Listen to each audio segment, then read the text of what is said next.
new camera going here. I'm gonna try to go get some bait real quick. It's warmed up just enough. It was 24 degrees this morning. I'm trying to plan a whole day, fish tomorrow evening late, and try to target some of these big bass. Sorry, I'm shaking all over the place. But anyway, I got my new Hero 9. We're gonna see how this bad boy does and how it works. Let's go get it.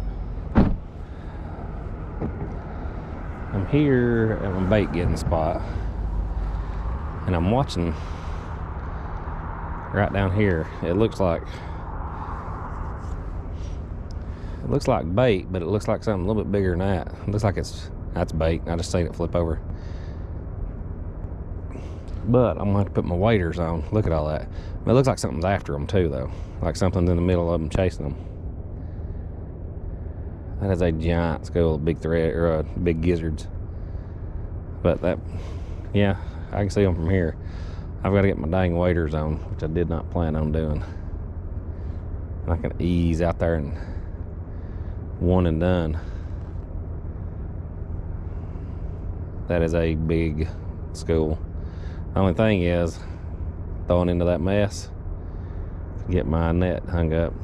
I actually think I'm gonna go over here and throw off the bridge first, just to try it and see what happens. But that there is some prime gizzards. I don't know where all this traffic's coming from. There's usually nobody down this old road. Anyway, I got my waders on. I went down there, got my net down there. I wish I'd had it on video. Probably one of the coolest videos I've had yet, so I'm gonna try to recreate it. But in the process,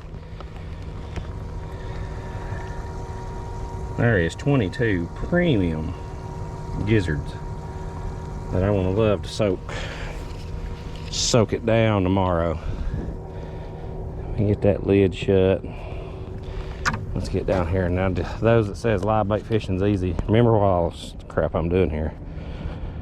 I actually had more than that, but I sorted several of the big ones out that I didn't need. About fell. So it's hazardous. It's live bait stuff. Oh, we got a gizzard right here. Now, see there? He was down there flipping. He actually jumped out of the bucket. I got another one here that jumped out of the bucket. I'd like to have him. That's about the size I like using there. That's about 8 inches. So, I get him down here in the water. Hope he makes it. Back down here. What it is, that's the creek channel here. You can see it's a big factory up here. It's actually I think it, you can correct me if I'm wrong, if it's a local, they produce the silica for solar panels at that factory there. I've not seen any bait flipping now after I throwed on them. I caught a huge part of the school. Pulled them up here. Run them in my bucket, my net. Let me see if I can just recreate this. Let me get my crap together here. And I got my old Joyfish mullet net. The toughest freaking net I've ever owned. Knock on wood that I don't get it hung up. Now what happened is there's a little hump right here. They're actually going around that hump. And I just walked out there and stood on that hump. And when I walked out there initially, it scared them off. So I had to wait on them to circle back around. And when they did, I popped them. Got all kinds of crap in my net here. Let me ease out here up on this hump so it gets deep right here to start with.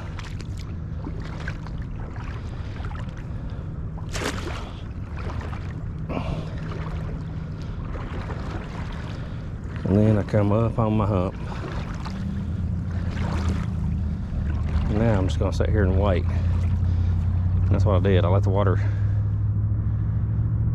calm down. There's a ditch that runs right here. Ditch that runs right up through there. And when I walked out here, there were definitely, the first time, there were definitely bigger fish with chasing these shad. So let me settle in for a second. Well, kind of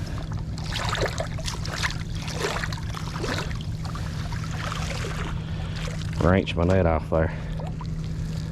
I don't think they're gonna come back, because like I said, I popped that school pretty good.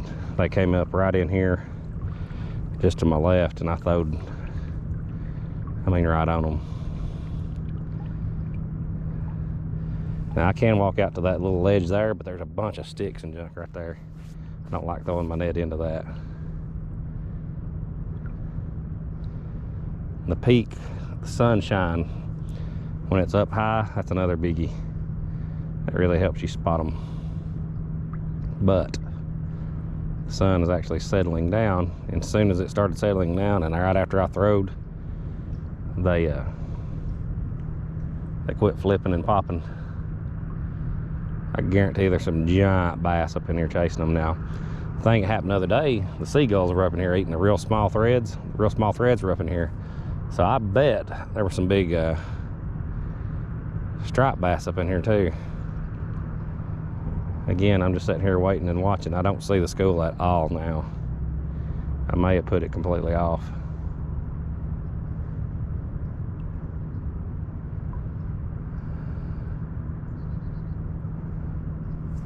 I'll have to clean my filter as soon as I get a chance to, because they're gonna be clogged. You don't even have a clue how nasty these big gizzards are.